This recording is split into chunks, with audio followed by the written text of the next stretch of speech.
Welcome to episode 37 of Video Games Are Hard. I'm your host, Sid. I'm your host, Trey. We're both here. We're not talking over each other during the intro. It's a miracle. It's a Mercury City meltdown from SSX Tricky. You know what? I was exactly going to say that, but it would have been uncomfortable if I made an SSX reference. Yeah, I was like, wait, this guy knows his shit. Goddamn. Yeah. He played 1080 Avalanche. Yeah. Well, actually, I only played 1080 Avalanche once. It's more than none. More than the average. Once is more than nonce. All right. You know what the average amount of time somebody has played 1080 Avalanche is? Zero. Because out of like 7 billion people, yeah, it definitely rounds down. Yeah, I rented it once. I remember it being okay. But anyway, this isn't the 1080 Avalanche. I wonder what the average amount of times someone has played Wii Sports is. Maybe once? Ooh. Maybe? Do you think it gets to one? If you take everyone in the world, the average amount of times played it, I bet you get to at least one. Because you don't necessarily have to own it to have played it. Yeah, you can just go to someone's house and they probably have it, and then you just play it. And that was the hotness. Like, it's the most popular video game. It's at everyone that I knew at some point played Wii Sports. My aunt owned like Wii Fit. Yeah, and they don't play video games. I went over and played like the soccer game. Like, they had the Wii Fit board and there was the like lean on it, and it wasn't your head, it was the weight of your body on the Wii Fit board. Right. So you had to like just shake your ass to where you wanted to head the ball. That was the rule of the game. I've actually never played Wii Fit. I don't think I have either, to be fair. Uh-huh. I think I don't remember what I played, but they had the Wii Fit board. And cool. It had like somebody listening to this was just like, yeah, I know what you're talking about. Like, I know what game you're talking about, but I have no idea. The shaking your ass game. It might get to one. Yeah, I think it gets to one. How many Wii Sports are in the wild? 100 and some million? About 100 million. That's how many Wiis were sold. Yeah, and then maybe like a few more. Yeah, like resellings, just like pirated copies for some reason. Yeah, pirated emulator copies. Pirate a thing that comes free with something. Yeah. It's like, why not? Perfect. If you don't want to get the Wii either. Hey, I wonder how much it would cost to buy now on like eBay. Like, just oh God, let me check. Imagine like a 90. Like, I've been watching like some Mizkif and some people that are collecting like gaming boxes lately that are untouched and just like pristine games. That's so dumb to me still. I get the whole collector thing, but it's like, you gotta play those games. Well, like playing everybody's played Ocarina of Time. Actually, so, like, I retract my statement. I have a lot of games sitting around I never play either, so maybe it's fine. I just remember how poorly I kept my Pokemon Stadium box. Like, it became like, I think it ended up becoming a pencil case that I used. Like, I don't even know why. It was just like my Pokemon Stadium box ended up becoming my my pencil case. And like, if I could keep that pristine, that box at the very least. Like, I know that there are some opened that you can resell that have like really well kept boxes. And no N64 case has. I don't know where any of them are. Like, they might be all thrown out. But you might have the most valuable video game related pencil case in the world. Sure. If you think about it. Well, it's probably way dead now. But it's way dead. It's way dead. But like, I'm trying to imagine anything past like N64 or something where it's like, oh, Resident Evil 4 for the GameCube, or Crazy Taxi for the PS2, like, ooh, 95 graded. Throwback. Like, oh, and maybe not unopened, because opening them wouldn't be too bad, but like, just because I've seen some of those cases like pristine, and it's never like super impressive, but when you keep a vintage N64 cartridge case untouched, that is impressive. Yeah, it's like, damn, you just never wanted to play it, huh? Well, yeah, I was gonna get around to it, but now it's worth $1 million, so whatever. Yeah. Just like, oh, I'm gonna sell this and like emulate it. I'm selling this and emulating it online. That's fine. I don't need to open It turns out with emulators and everything, we all played ourselves by playing the actual physical copies of the game. True. We could have been so much better off just buying the games, not touching them, and emulating it. Just don't have the experience when you were a kid. Don't attain the nostalgia for Because Time. When we were kids, the emulators sucked too much, so we probably couldn't even do that. Well, there was probably no part of our minds just like, oh yeah, we can play this for free on the internet in 22 years. Honestly, I'm trying to remember when I first heard about emulators, and I'm sure the first time anyone hears about emulators, they probably think it's too good to be true. Yeah. It's like, wait, I can just play any SNES game, any GBA game, absolutely free with upscaling and everything. I can do that. And the only thing that I have to it costs me is Nintendo's ire. You know? Yeah, Nintendo loses respect for me, but that's it. Is it worth it? I don't know. I think that's worth it at some point. Yeah, I'm just joking. It's totally worth it. to be fair, I've never emulated a game. Nintendo, really? I think does Melee count? Yeah, I don't know. Does like a Sunshine ISO count? Like, because I own the game. But you're saying you've emulated games, but not like ones you don't own. Well, other than Melee, Melee is the only one. So like the only category that I'm in is I own Melee. I have the ISO of it, and I've played it online with you however many times. So you've never just like popped open like Super Metroid on SNES emulator or like. Well, I've played on the Switch emulator. Oh, okay, but like never like a free one. Never a free emulator, I guess. Yeah. Dang, Nintendo loves you. Yeah, you are there. They love and support you. Even though in the past 6 minutes I've been talking about how like you could, we won't. Yeah, again, we don't recommend it because it's legal reasons, but you could. Did you find a Wii Sports? Yeah, I've been staring at it for like 10 minutes. It's like it's like $69, $64. That's actually kind of dope for a brand new copy. Pre-owned is like $10. So. Is it in a case? Like, is there a Wii Sports case? It's just like the CD, the square thing, I think. Yeah, it's just like just the slip, right? Yeah, just the slip, not even like a box for it. Yeah, I was just like thinking about it. I'm like, I don't think there's a case. I think it's literally just one of those slips that comes on. Yeah. Just all. Imagine a game coming like you buy a new system and a game coming in a slip. Yeah. Nowadays, that's crazy.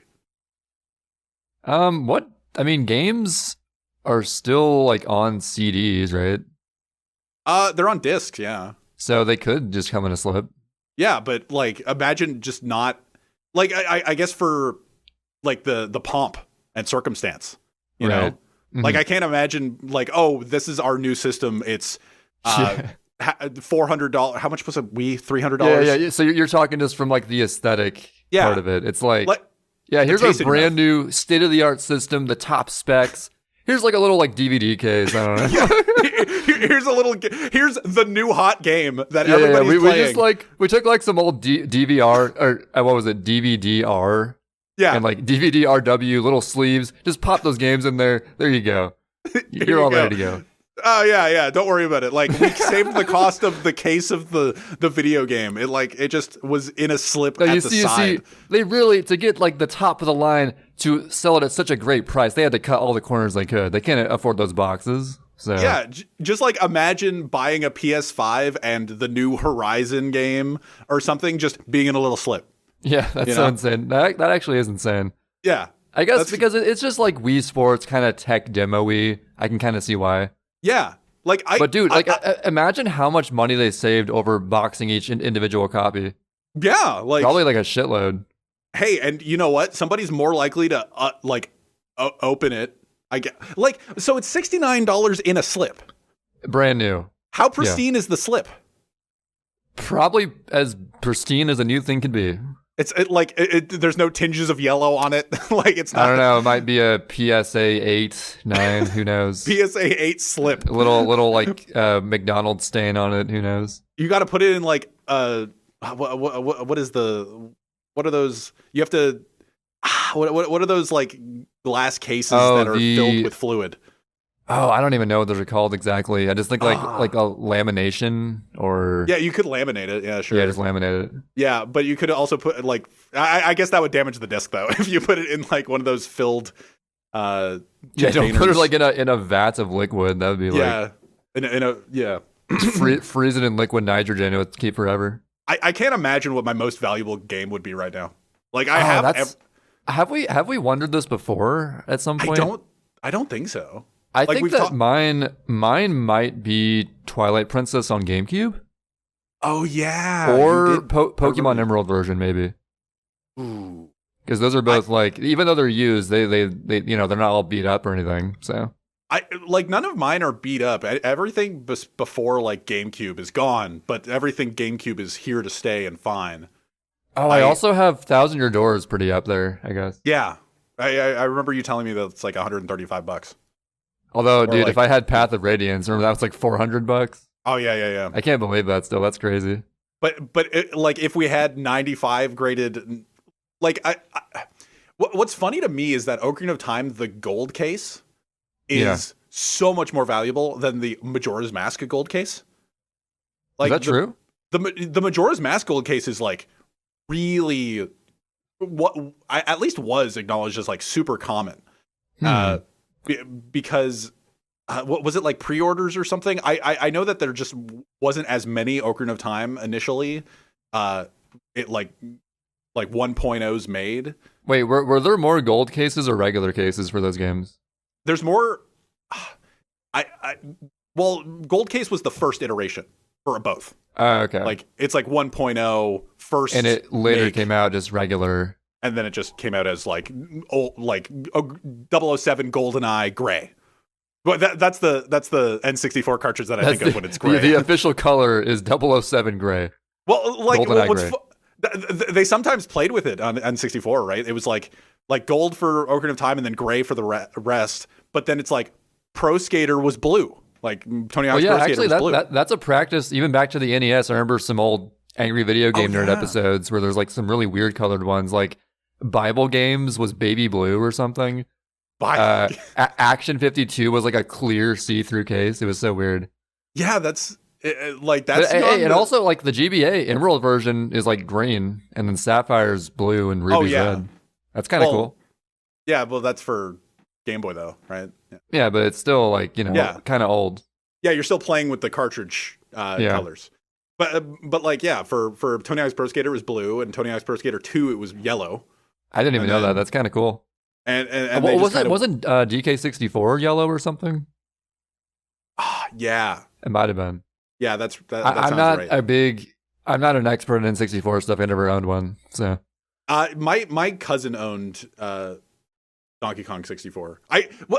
That's another thing that's funny. Like we're just kind of going down the like random train of random thoughts, but I never knew that Donkey Kong 64 was like a hated property growing up. Hated in what way? Well, like people like hate that game, don't they? Hate's kind of a strong word. I thought they just thought, I thought they said it's kind of broken, kind of glitchy, and just like there's too many items or something. There's a lot of items in it.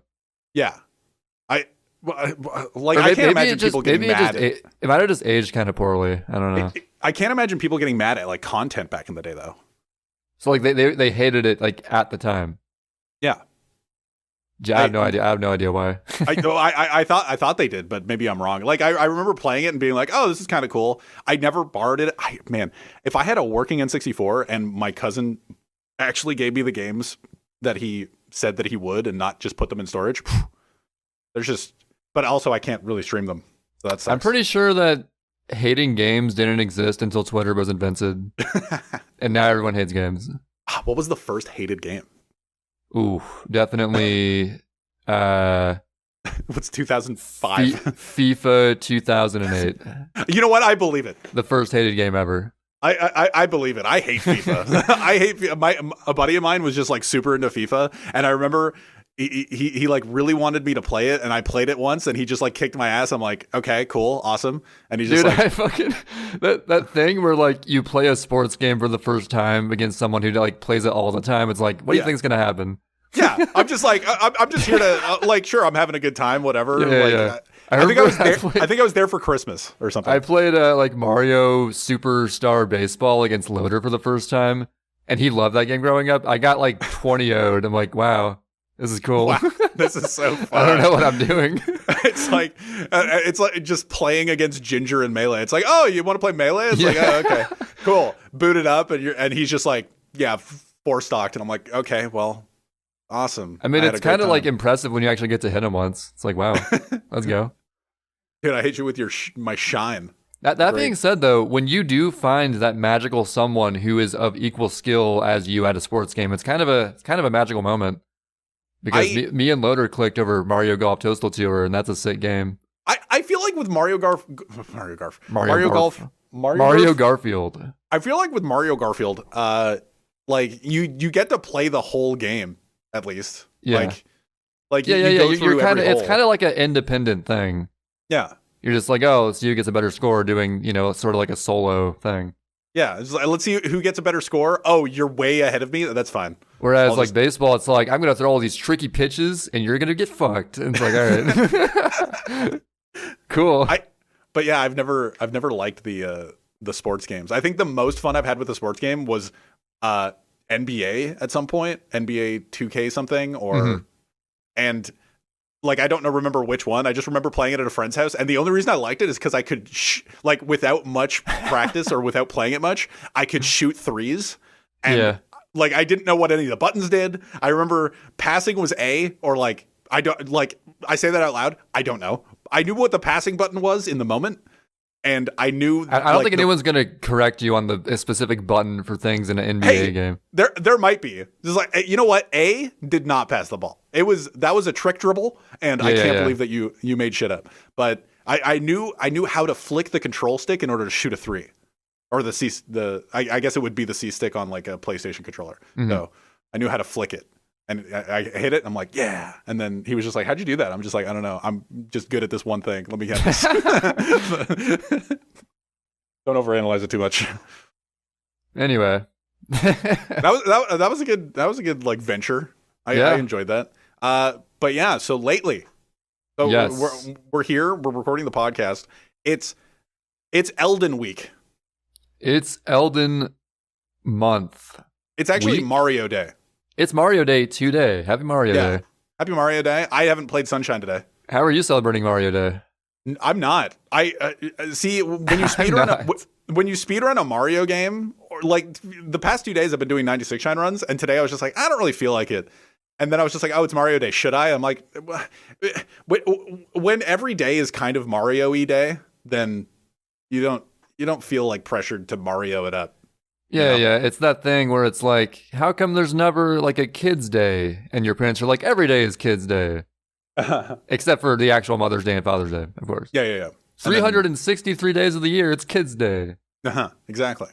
I am playing Sunshine today. I'm going to like grind Serena 4 Reds. Or no, Serena 4 full level ILs. Just because I like grinding ILs during a podcast re-listen. It's a good thing to do. So. Yeah. I you know what? I support that. I don't want to do that. Yeah, it sounds like torture. Well, like all the ILs that I grind lately are just hundos.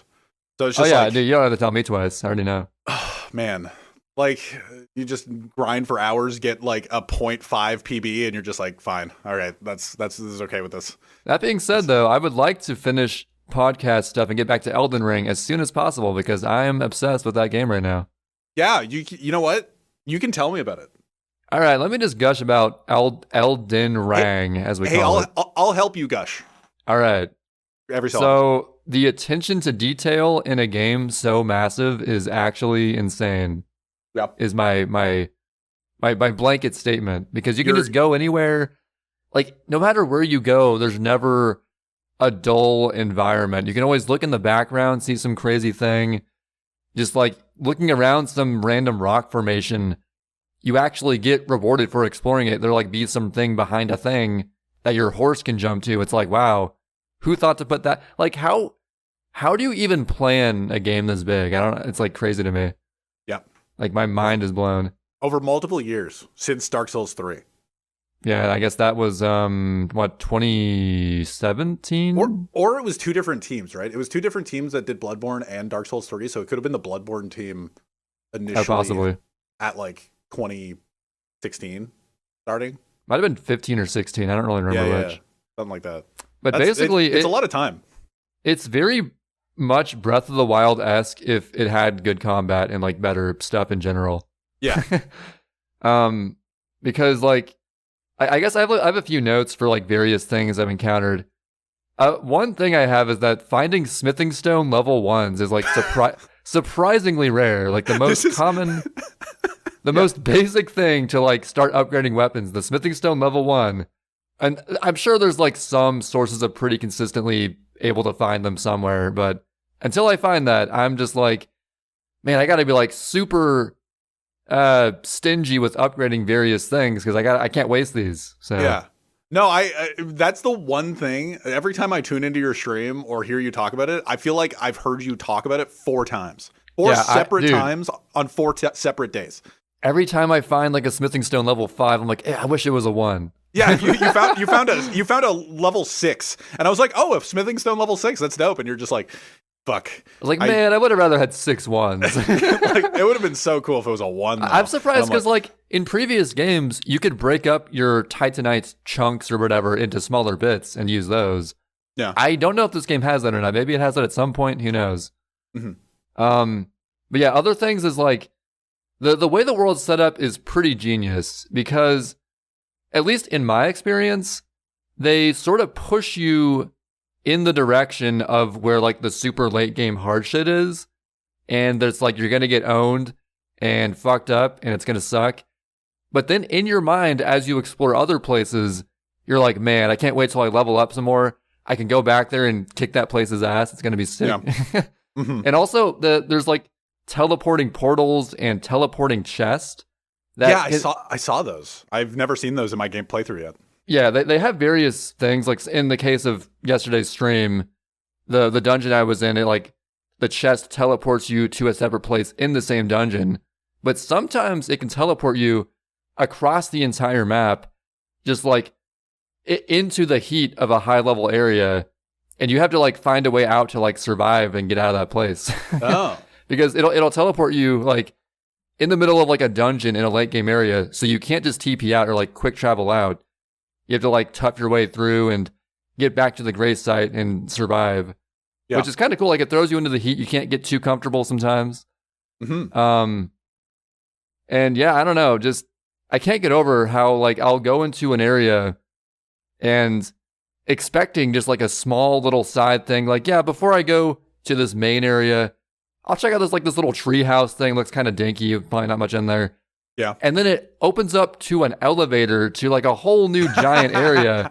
Yeah. And now I'm exploring that place for multiple hours. I'm like, holy crap. I finally got to what you were talking about, the like lower section.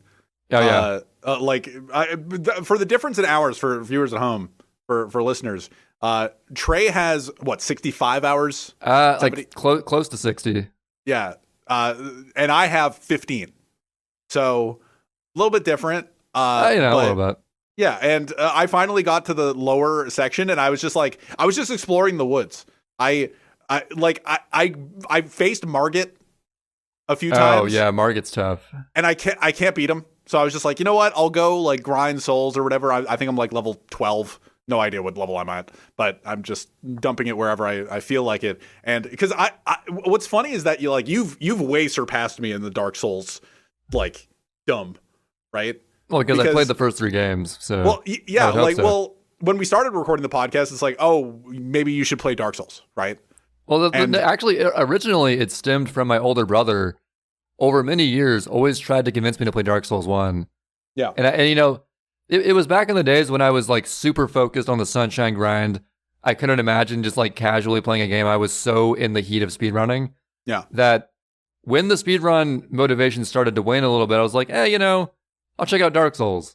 And then I super sucked at it at first. But then, as the game, I like a good challenge, and it definitely more than challenged me and forced me to get good. And then I got into the series. So yeah, like when you started, like I had beaten Dark Souls 1, but like wasn't a Dark Souls expert in any like respect. Yeah. And then we both started Dark Souls 2 together, and I played most of it, but and a little bit of Bloodborne. And that's kind of my experience. But you've gone through them. And except for Bloodborne. Not Bloodborne or Sekiro. Yeah. And actually, so apparently it would have helped me to have played Sekiro, because this game has a lot of things taken from Sekiro in terms of combat, where like it's important to like to counter people and stuff. Yeah, like from what little I've seen of Sekiro, the like counter ability that you start off with in this game is very Sekiro-esque, because it's just like, oh, you counter with your shield. Yeah. Or like you, I guess you just shield it, you get hit, you respond with an attack, you do a retaliation, and then they get stunned, and you can do a just like I guess a critical hit, a riposte. Yeah, and I didn't know that you could do the riposte until like a little bit later, but not too much later. I thought you just could hit them, just like, oh, I just pressed. Yeah, actually, I even now I still forget you can riposte, because to activate you gotta like walk into him a certain way and then do it. Yeah, you just have to like walk up to him and wait. You can't just like spam the button.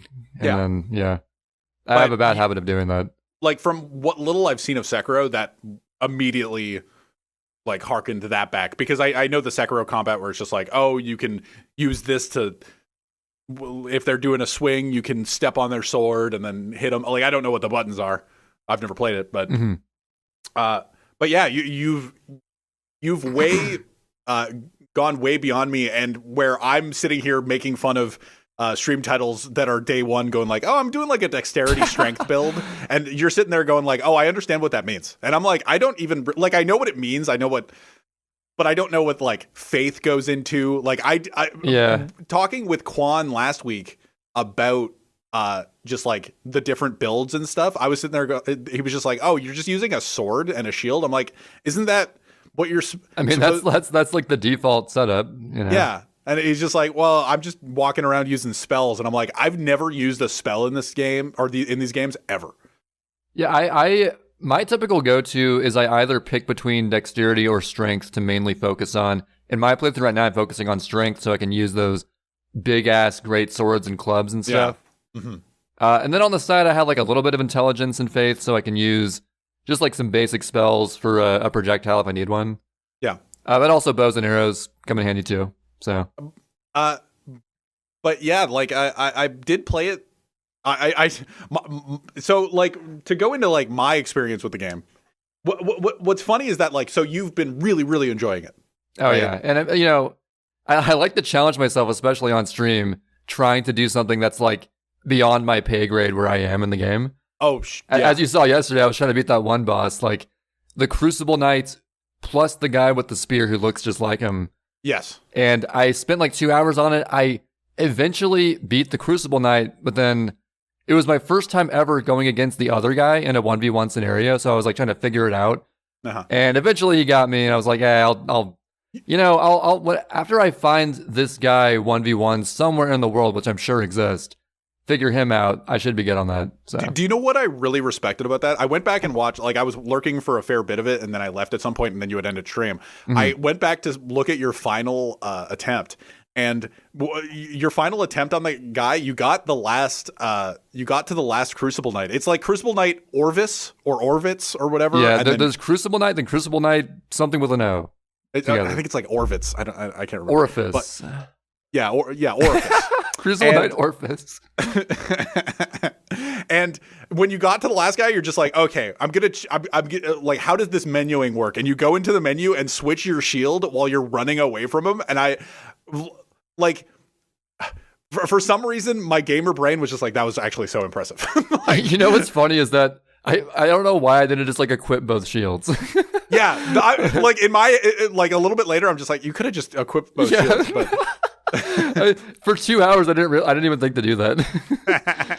I was just so worried about like, okay, I have to use this small shield. Actually, KO taught me something that a friend of his taught him.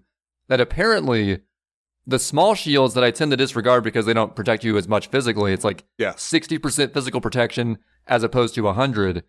The small shields have a bigger window for parry timing than the medium shields do. So I used like some rickety wooden shield to get better parries on him, which actually worked. I could tell the timing window was a little bit bigger. Yeah. So I could take care of, because Crucible Knight, the guy with the sword, you pretty much have to parry him. He like never gives you an opening really, or like a safe one. And I was like, okay, I got to just parry this guy till I win. While this guy with a spear is trying to stab me every now and then. Dude, sometimes Sometimes he perfectly timed it. Yeah, it's like, okay, the moment my iframes ran out from this animation, he stabs me. It's like, wow, good job. you really played me there. I see.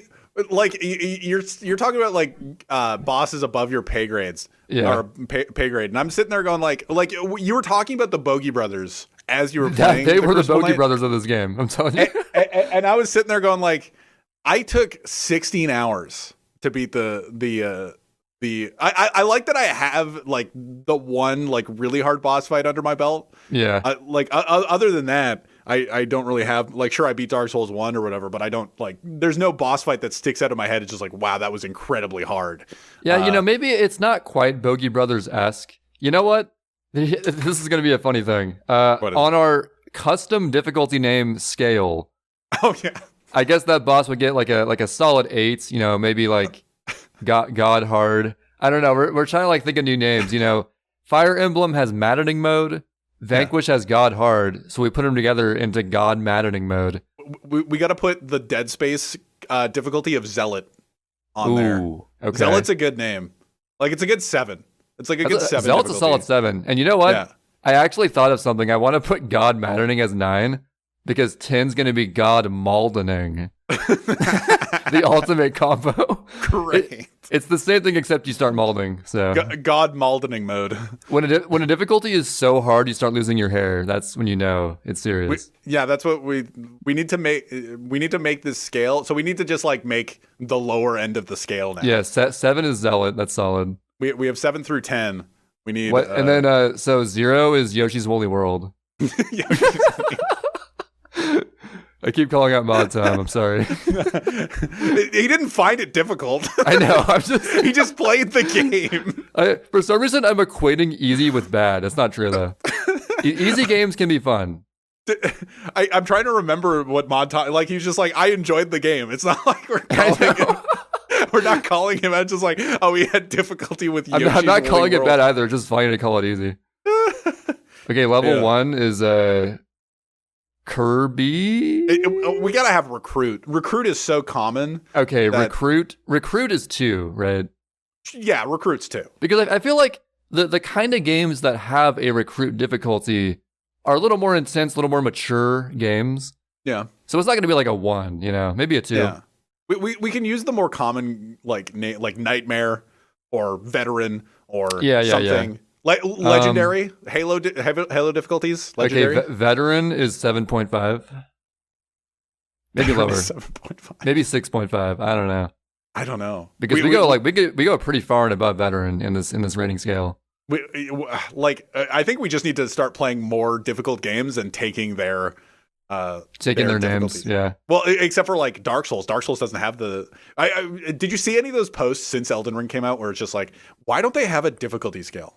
That's been an argument ever since DS1 came out. It's like, these games need to be more accessible and stuff. It's like, you don't get the point. If you take the challenge out, it doesn't give you the intended experience. It's like, you may as well just play Zelda at that point. I get that. But what's funny is that what I was talking about, so I'm only like 15 hours in. I haven't played it much. I kind of bounced off this game. Like I booted it up after we recorded we were talking about how it just came out and we were going to play it like later that night 2 weeks ago. And I downloaded it and booted it up and customized my character for 40 minutes and then played it for half an hour, sat at a thing of grace. It gave me my horse and I'm like, okay, I'm good. And I went back the next day and I kind of freely explored. I didn't know where exactly I was supposed to go. I didn't understand the Quan directions on the map, The Quan? Oh, yeah, the fire things. Yeah, I still don't fully get those either. They just kind of like say, go this way. I'm like, okay. I mean, I was going to go there eventually, so. Doesn't one point towards the misbegotten, Lionen, or whatever his name is? Who? Oh, maybe. I don't know. Yeah, I think one of them points towards him. But like that'd be like in the south part of the map. Yeah, but I got lost initially, or not lost. I was just kind of like, oh, I'm going about, and I got to one tunnel and got to the Erd Tree burial watchdog, which Which there are two different ones I've beaten already. But you got to the harder one first. With the I got to the harder one first, yes. So and getting to the gremlin's going everywhere. Getting to the easier one later, I was just like, oh, this is easy as hell. Like, I got too it was one of those times where I was just like, oh, this is easy. Got too confident, had to second try it. But, like, that's kind of it. Whereas the first time I ran into the Erdtree Burial Watchdog, this is the only name that I know, like, other than Margit. I know Margit, Erdtree Burial Watchdog.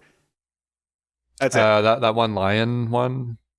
Misbegotten. Misbegotten, yeah. Something Misbegotten. I came across him much later than you did, so I had an easier time because of like how leveled up I was.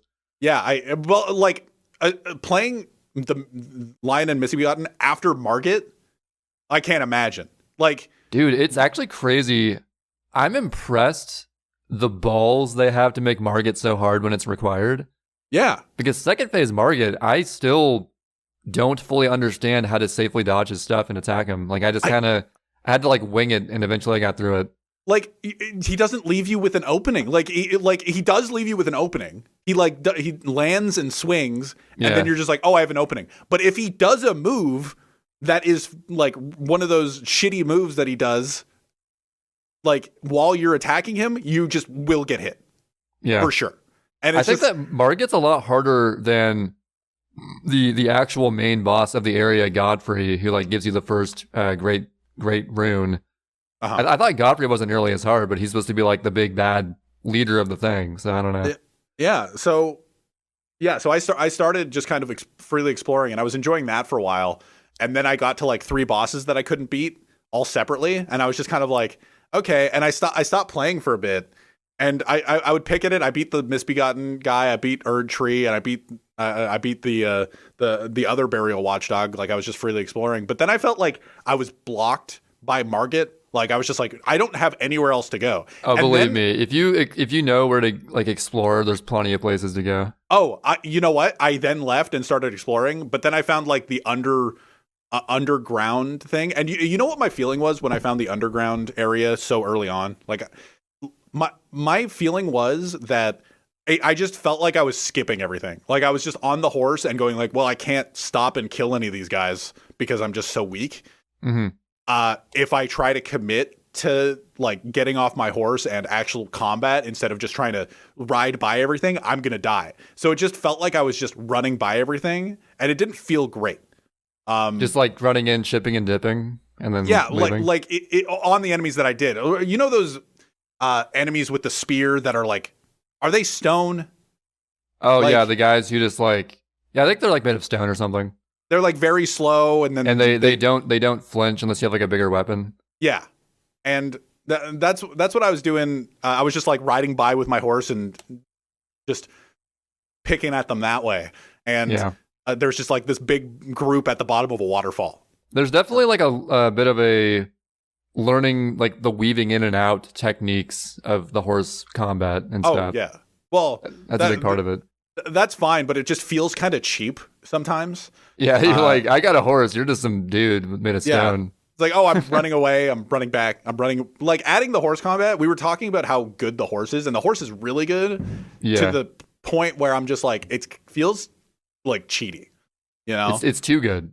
Yeah, it's just too good. And so I got to the next grace there and just kind of sat. I've been, and I haven't played since. I just kind of went to the next grace in the lower area that I randomly found in a random just building in the woods. Like, it didn't seem very it wasn't inconspicuous, but it wasn't conspicuous. It wasn't like, oh, huge temple. It was a temple, but of moderate size, you know?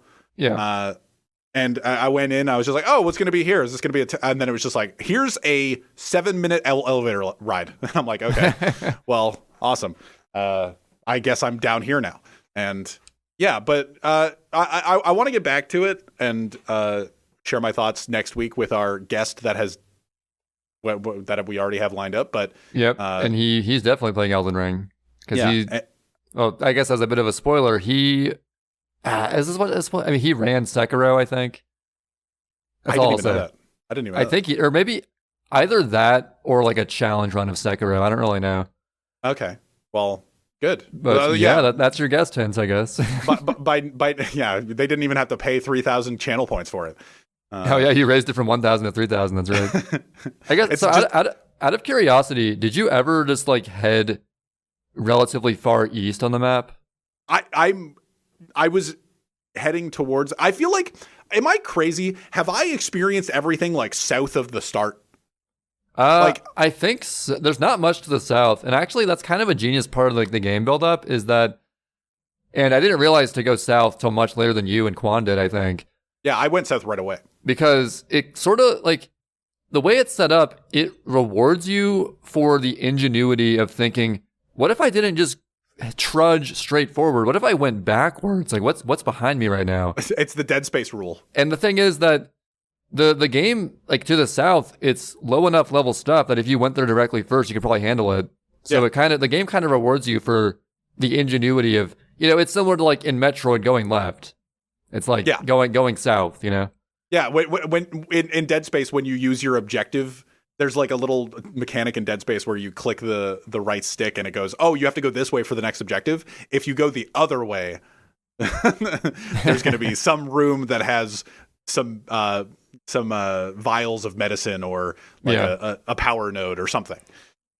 But yeah, the thing is, in my experience, the game for some reason tries to sort of subconsciously push you toward the east, at least in my experience, because like the island towards the start of the game, they're like, oh, the dragon communion thing is in the east. You want to go east? Okay. And something else was like, yeah, there's a portal to the east. So I was like, all right, I'm gonna go east. And the east is an area called like Caelid, and it's actually like a super late game thing. Okay. So I went there, like the small grunt enemies would give me like 1,000 runes each. I'm like, that's kind of a weird thing. No, damn. Why are they giving me 1,000 for that? And like the bosses were all just one-shot me, and they were all ridiculous. And I kept running through that area being like, well, maybe I can like fight something here. I would come across a big dragon. I stood no chance against that. I was doing like no damage to it. Yeah. So I spent like hours in this late game place and was like, well, fuck, I gotta leave. Yeah. So yeah, number one, I guess, advice for new players of this game, don't head super far east immediately. All right. Go there later.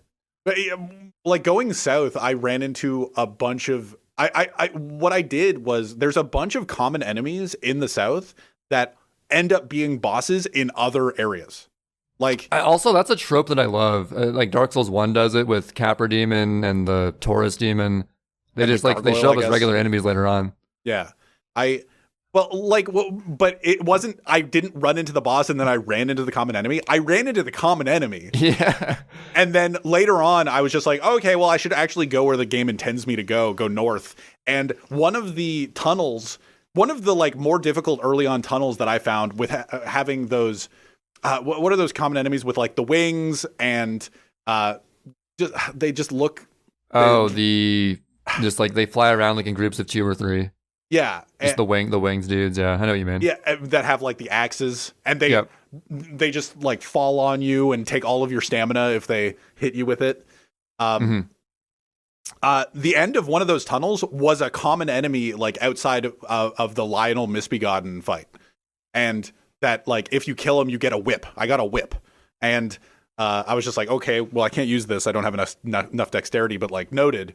And later on, he is just like a boss fight. He has more health and a little bit bigger, maybe, but it's the same like general move set. So yeah, it wasn't like too hard of a thing to overcome. And like same with the what are they called? They're like large. They're larger enemies with just like they have one blade in each hand, and they go kind of nuts. They're like they fight alongside common enemies most of the time. And I've seen enemies that have like 2 spears and ones that have like 2. There's some that have like 2 arrows and they start just like shooting like all random directions like crazy. No, it's like it's probably something else though. It's like an animal, like a goat or like a lamb or something, and they have just like a wooden case around them, and they're holding 2 shivs, and they're just kind of going nuts. But there was a boss that was those common enemies. Is that the guy who jumps at you 3 times? I don't know. Okay, I think it was someone else. but yeah, so I was running into these common enemies that were bosses, and I was just like, oh, okay, cool. So that's interesting. But like overall, I'm having a fine time with it. I there was something about it that everybody was loving it and I wasn't, that was pushing me away from the game. Like I was, it's sort of like I have to love this. It's a masterpiece. Yeah, exactly. Like I'm looking at Joseph Anderson tweets being like, "This is 10 out of 10," and I'm sitting there going like, "Well, this kind of sucks that I'm not having as good of a time." You're like else. Building up. You're hyping yourself up too much. You just got to go in being like, "Oh, it's just whatever, Souls. Who cares?" Yeah, and then be pleasantly surprised when it's like, "Oh, this is a cool place." Cool enemies. And I also need to be like, I was talking about how I go into an area or whatever. I go into a new dungeon and get to a new boss fight. I bounce off really quickly, which is good. Like I'm not going to be sitting there for 16 hours like the Bogey Brothers fight because I literally have nowhere else to go. Yeah. See, I'm like an in between where like I will attempt something, particularly on stream for like 2 hours just to see like because I can theoretically do it, right? Yeah. But then like I'm like. Yeah, but Smart Trey would have left. Woke Trey is going to try to beat this. And I'm Woke Trey right now, so let's go. I think the most time I've put into a boss fight is Margit, and I have not beaten him yet. Margit's tough, man. He's honestly one of the hardest fights I've encountered so far, and I've done like dozens of fights.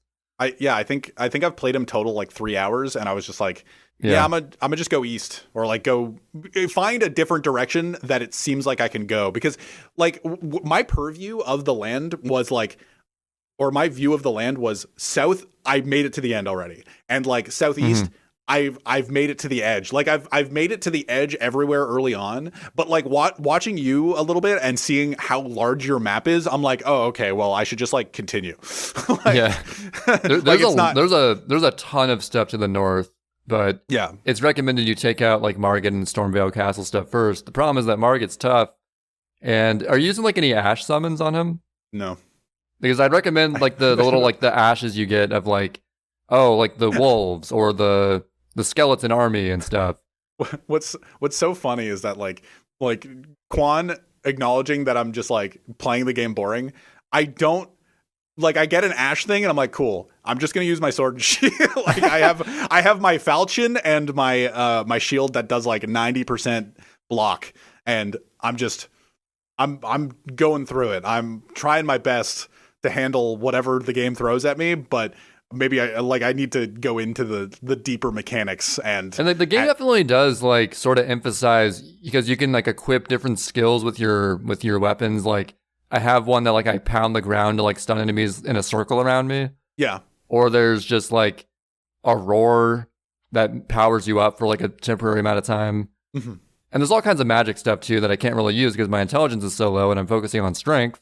No. But if that's your thing, then that's cool. I just need to go more into that stuff.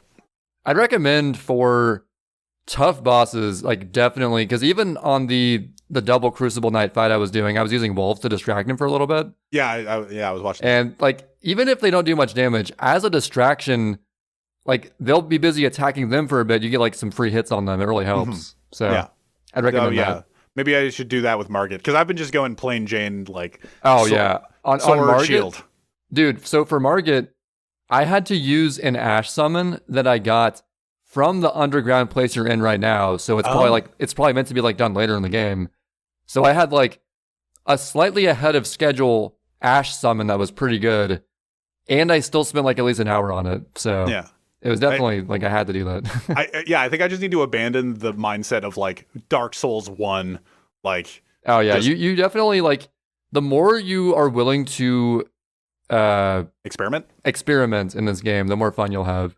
Cool. That being said, a lot of times I want to experiment more, but like 9 times out of 10, if it's like a hard area, I will go back to exactly what I'm comfortable with and be like, okay, my really good axe, my good shield, my stuff that I know. I can't just be like, oh, I'm going to try this fucking yell and a magical dick. And it's like, I can't really like fight with this experimental stuff when I'm just like trying to survive, Uh-huh. No, that makes sense. Maybe the smart thing is to like experiment on the easy enemies and then maybe slowly incorporate it into like harder stuff if it's useful. So yeah, you know what? This conversation is making me more excited to just kind of go explore. But I like at the same time, I don't want to dump like so much time. So. Oh yeah, this game will dump your time if you get into it. I'm taking a massive dump of time. So what else would you like to talk about? So I had some other notes like so the horse combat, it can feel kind of cheap and just be like, oh, chip and dip, run and chip, I'm gonna dip, and you can't do anything about it. It just makes overworld like getting back to your what is it called, like your not Sight of Grace, the thing that you leave when you die, getting back to your runes. Yeah, your retrieval runes. It makes it very trivial in some, like, especially in the overworld.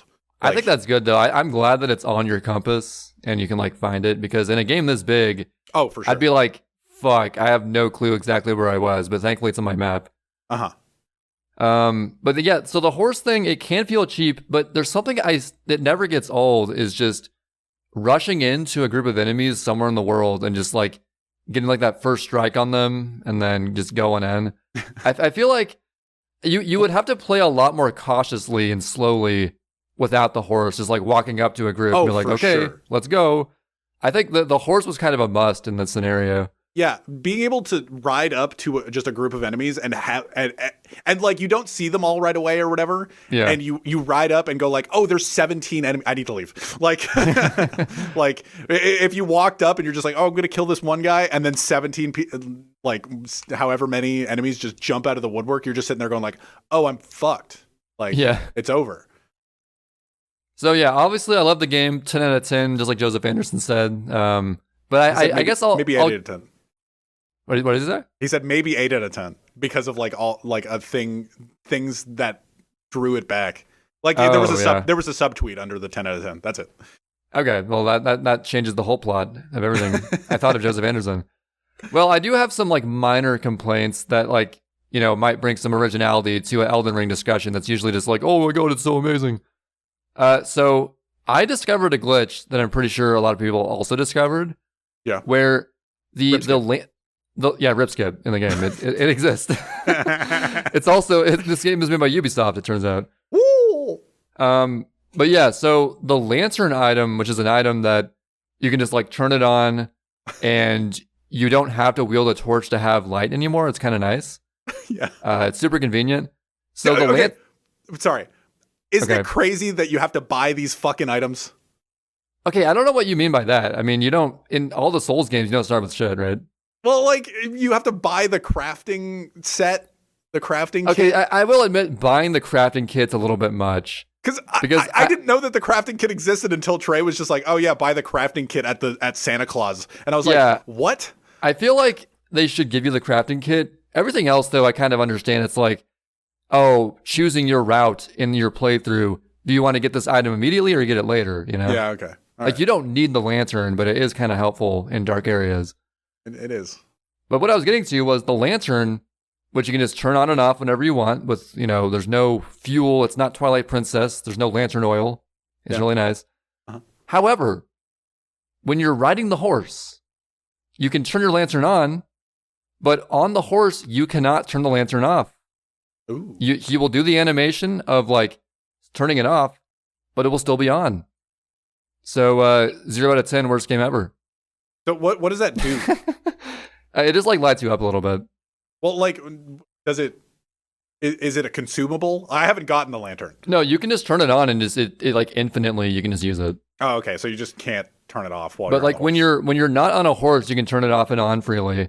When you're riding a horse, though, it's on, you cannot turn it off. I for some reason, when you DM'd it to me or DM'd the idea of you finding a glitch, I was just like, oh, is this like a beneficial thing? So it's not.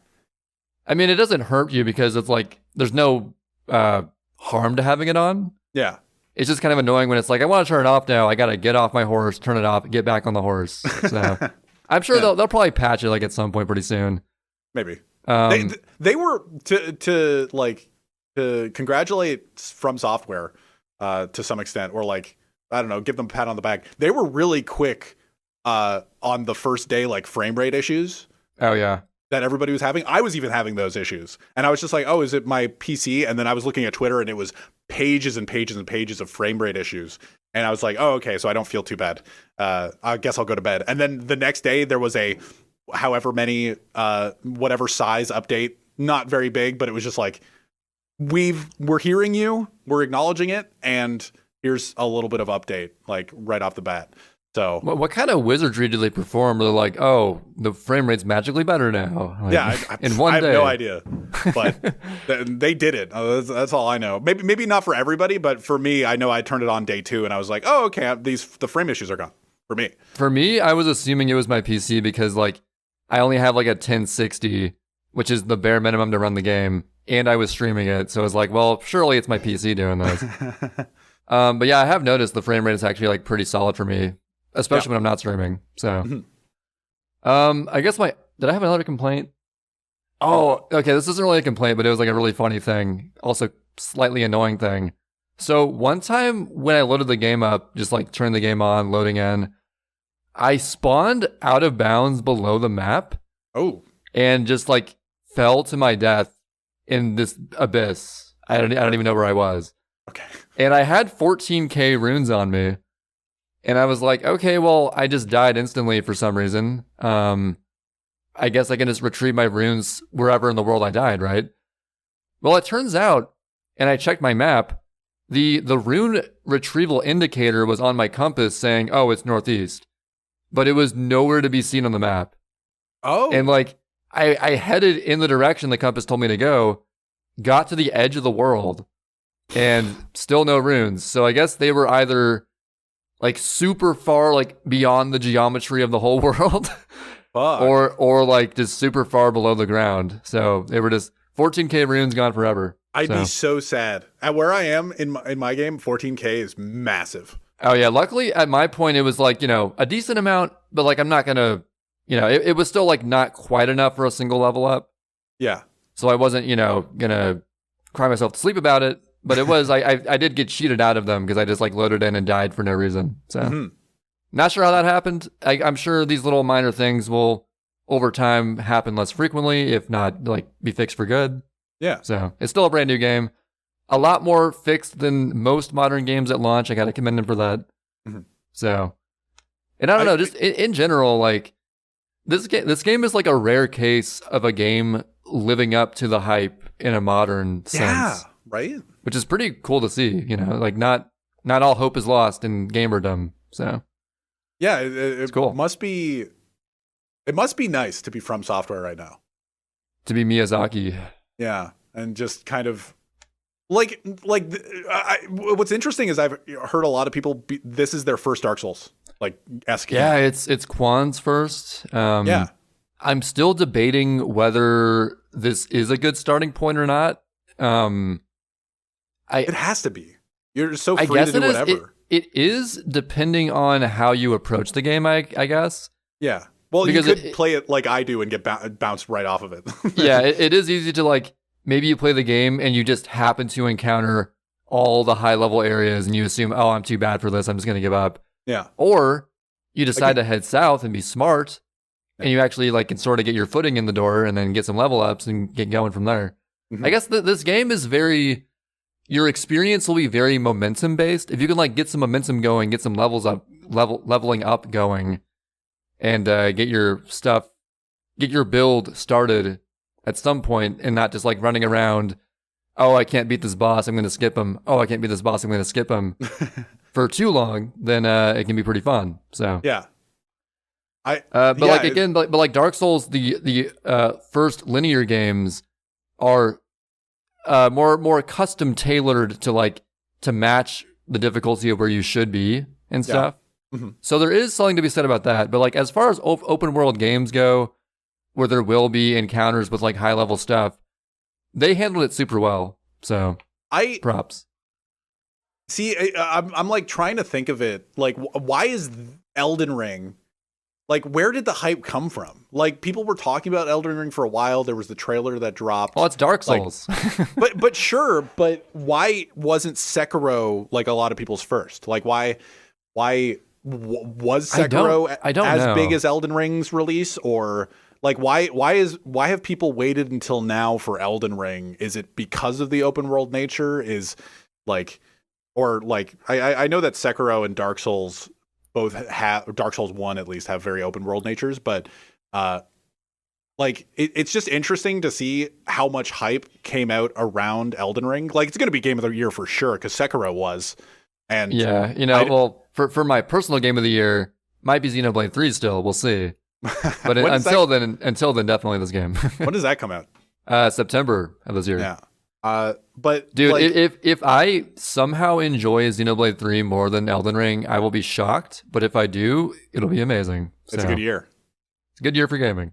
But like seeing because when Sekiro came out, it wasn't nearly as insane as this. But I guess you would see people playing it on Twitch occasionally. I got Game of the Year, but I feel like it didn't sell like crazy well. Well, it also could be because everybody's waiting for a new game. Yeah, that's also it. Because like I've seen so much discussion on Twitch where it's just like, oh, like just bigger streamers being like, man, there's no games to play. Like there's no new games. We're just like waiting, sitting on our hands. And by the same token, it's weird to see them then try to beat it as fast as possible. Like, yeah, I feel like I'm seeing that a lot. Like with, like as time goes on, more and more, maybe like the popularity of speedrunning or just streaming culture in general, people tend to just like sort of want to rush through games. Yeah, I'm taking, like for me personally, because I've already done the speedrun thing for so long.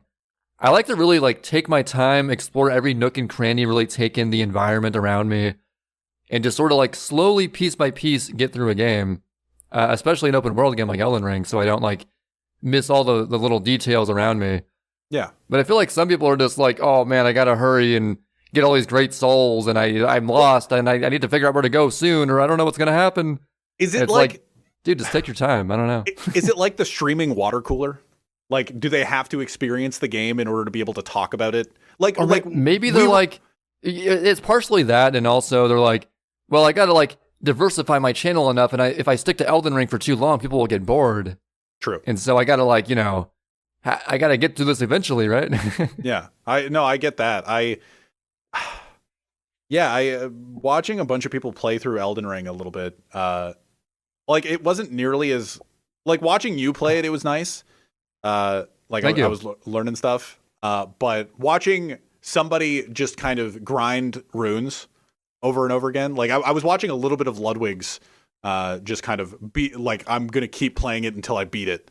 Stream. Oh yeah. How did that go? I think it took 4 or 5 days. I don't actually know. I didn't watch the end of it. I know it's like 102-hour VOD or something. So whatever the math ends up being, but I remember watching him just like grind trolls for runes. Just Damn. Like, oh, I need to level up. I need to go grind trolls. And I'm just sitting there going like, that's kind of lame. Dude, I have never once in a single Souls game ever just like grinded for souls or runes. I have. Because it's not fun to me. I just want to I want to just go through and like whatever souls I get as I go, I just want to like make it happen, You see, the reason that I did that in Dark Souls 1 though was because of Gwyn. Like I was on final boss and I was just like I didn't know the cheat code of like Gwyn, you have to parry him. Well, like I never parried throughout the entire game through. The whole game through, never played. Or never You didn't even play the game the whole time. But I didn't know the poise cheat code. And yeah. And I just wanted to level up everything just so that I could have more health and stuff. But you didn't run into the painted world.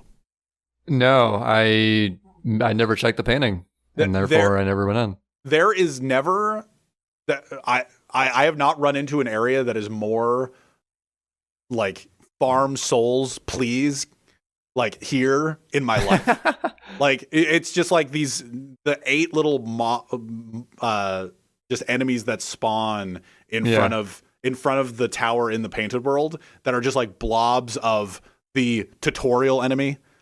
The bigger blobs that like give you 1,000 souls each, but like in Dark Souls 1, that's like a lot, and it's 8 of them, and you just run up, and if you have a strong enough sword, it's like 2 swipes, and then you go back to the bonfire and reset it and just go back and forth and back and forth. So that's what I ended up doing. But I never grind personally because maybe I'm just slightly weird this way, but I sort of create little micro self-imposed challenges on myself when I play these games.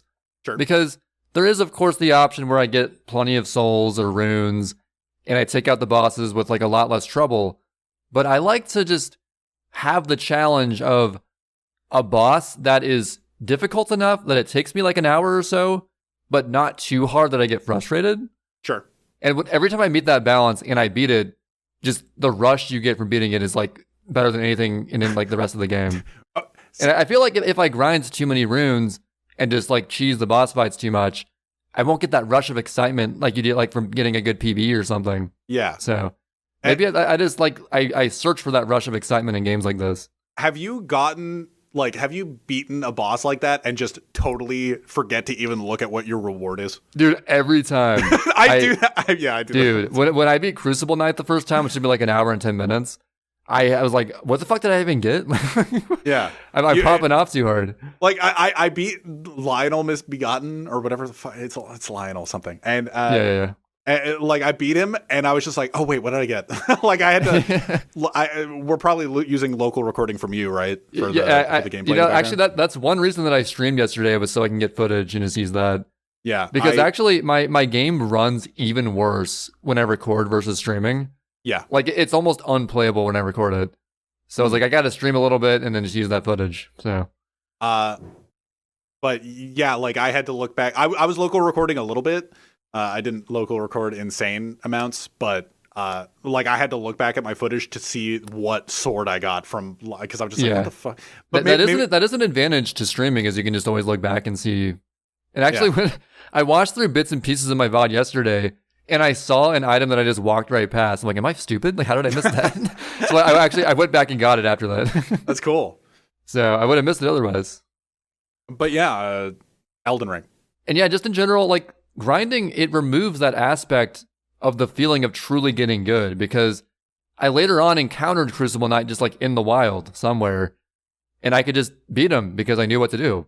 Yeah. And had I not done that like painful at the time grind, I couldn't have done that. So it's definitely worth the getting goodness of it. You have the moveset and you have the knowledge base. Yeah, the tools of knowledge to take on that enemy. I think one of my favorite things to like to watch your stream, and then you're just like, what is this move? Wait, where did this move come from? When I see like a new move the enemy does? Yeah, it's just like the guys with the horns that you were running into. It's just like, oh, I ran into like a different version of these that were a pixel shorter that have a totally different moveset.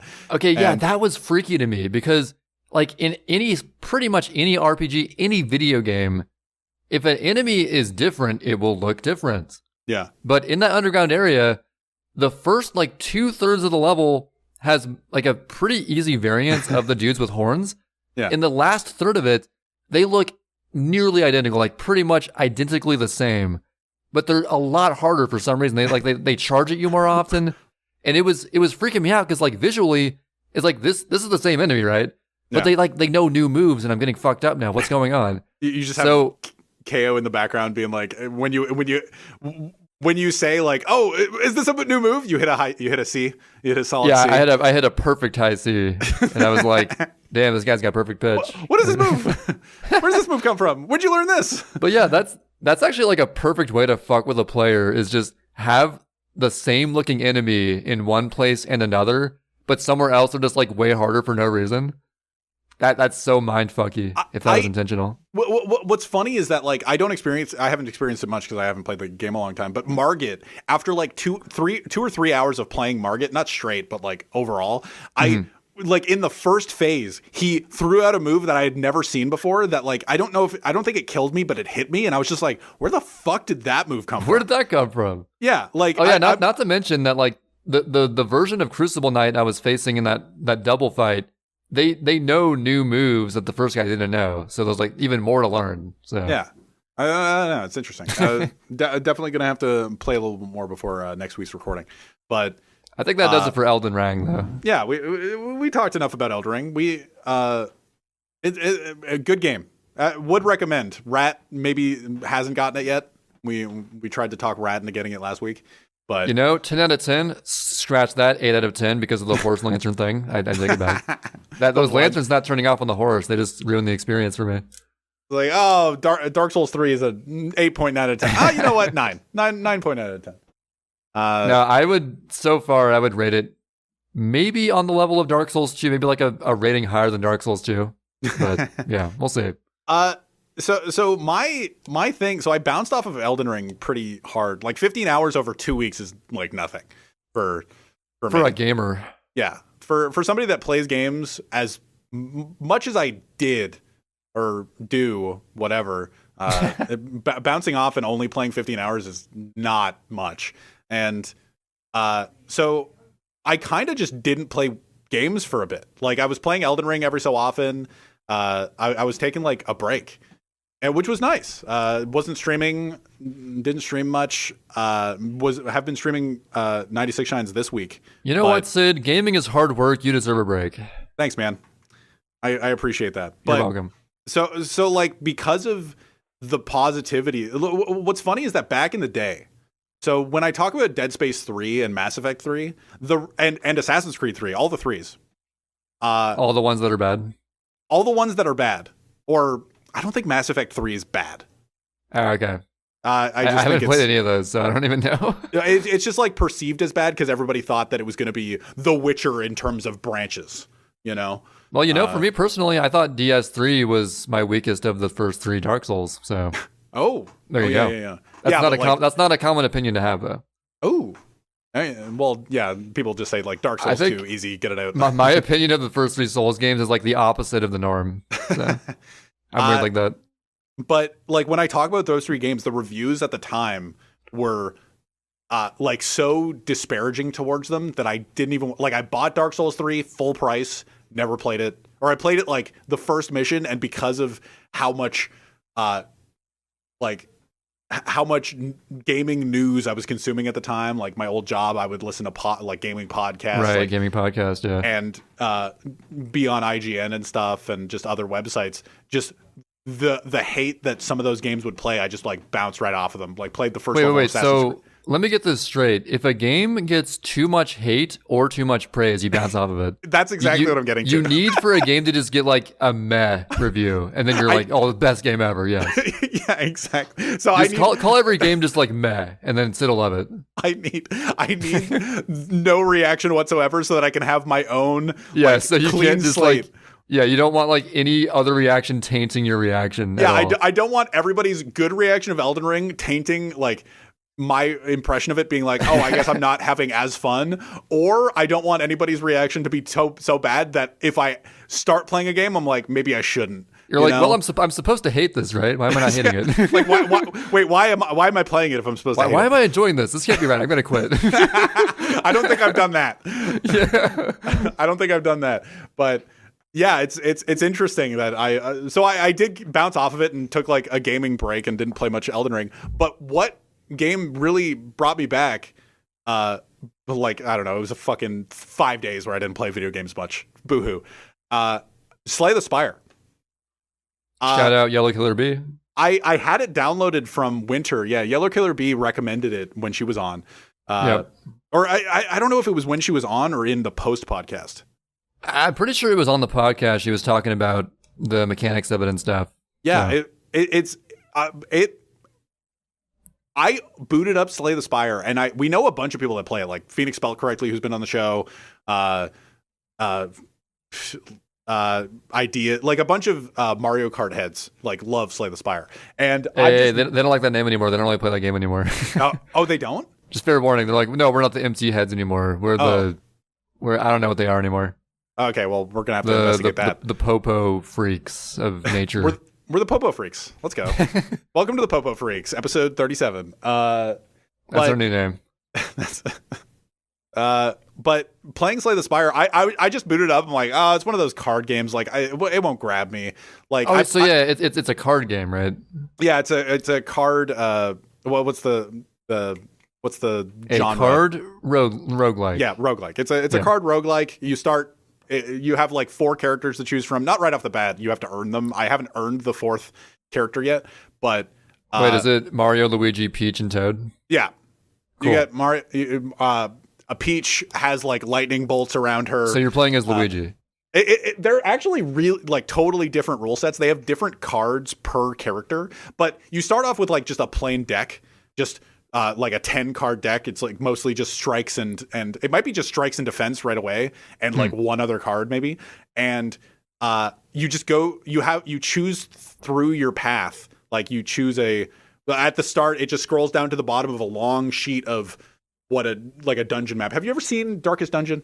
Have we talked about Darkest Dungeon? I have seen Barbarous King and Moon play it for a bit, and I've seen Barbarous King be a lot more successful than Moon, I'll say. I know, but Barb is like really good at games. So. Yeah. It's kind of Darkest Dungeon-y. You don't have a forced start though. Like it goes down a sheet of like a pathways you can go through where it's just like, oh, here's an enemy, here's an enemy, here's a rest spot, here's a question mark that'll be it could be anything.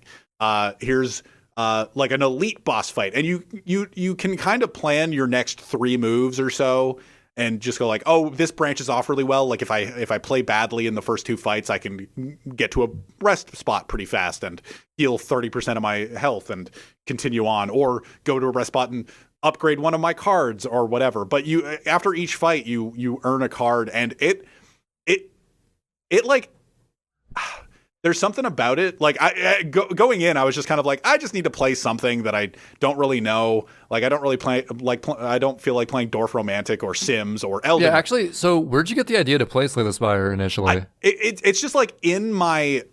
It was in my. Recently played, but I've never played it because I downloaded it. Okay. Like so, but why'd you download it? Was it like on sale or something? Yeah, it was on sale over the winter, and I just like downloaded it because I'm like, oh, you know what? People have been recommending it. I'll download it, and then it's been 3 months, so or 2 months. A classic. So I just booted it up, but I like it grabbed me pretty quickly, and I was surprised by it. Going in, I was just like, it's just going to be a dumb card game. I'll play it for 20 minutes. I'll bounce off of it like I did Elden Ring. And I think that first night I played 5 hours. And wow. So it immediately hooks you. Yeah. And like the fact that it's a roguelike kind of, I don't know what it is, but it kind of made it worse. Like it was weird. Like if it was, I started with some sort of deck and built onto it and then kept building onto it, it wouldn't have grabbed me as hard as it's just like, oh, you get to start with a clean slate every time you die. Oh, you learn something here. Maybe you want to focus a different kind of build right off the bat with your cards. So you can never really get attached to your cards. They're always changing. Yeah. Exactly. And there's like different, like you can transform the cards, you can upgrade the cards, you can then like if you have too many cards in your deck and it's just like muddied, you can purchase the ability to remove cards, or you can earn a rest spot that has the option to remove cards from your deck, and you're just kind of sitting there going like, oh, this is like expansive, even though it starts like really simple. And that's kind of what I needed. I needed a game like from Elden Ring. I needed a game that was extremely simple to start. Oh yeah, Elden Ring immediately. It's like, all right, here's a million things you can do. Yeah, and this game, it's like you can't do much. Oh, here's an option for one of 3 cards. Okay, read the descriptions. Which one do you want? And then you just add it to your deck. And then when you die, it's just like, okay, so here's these 5 block cards and 5 strike cards again. Okay, so. And then you beat a fight, and then you go like, okay, what of these 3 cards do you want? It's like, I'll try this card this time, or like, I'll try that old build again, but I'll like see if I can get different like spins on it or something. Like it's really well done. It's the most that has like a roguelike that's it's the most a roguelike has gotten me, but I've never played like what's it called? Binding of Isaac. I have played Binding of Isaac. I do not like Binding of Isaac. The only reason I don't like Binding of Isaac is because I don't like twin stick shooters. Okay. And I don't want to play on keyboard. And it just feels weird that you can't shoot in every direction. You can only shoot in the cardinal directions. But those are my only takes on that. But like Slay the Spire, it's like and something about the fact that you just have as much time as you want. Like you can sit there and think about your move as long as you want. Cool. Just in every instance, just like, okay, so I have 7 cards. I have like something that gives me more energy and something that, like you can really plan out your moves, which is really cool. But so far I have 3 different characters, and the one I'm enjoying the most, if there's any Slay the Spirers. Yeah, if there's any Slay the Spirers out there, I like the robot a lot. I don't know what his name is offhand. I just know that he has like, you can channel different abilities above you. Like there's a zap ability that at the end of each turn gives 3 damage to your opponents. And if you channel it, it sends 8. And then there's like a dark ability that just kind of accumulates damage over time. Every turn it's in like channeled above you, it adds 6 damage, so that when you eventually channel it, it can be like 32 damage, which is a lot. And then so every character has a unique ability on top of just like the regular cards they have. Yes. Okay. But like everybody has their own cards as well. Like, oh, okay. Like the red guy's moveset is like sword based. Mario. And yeah, Mario. Yeah, the red guy.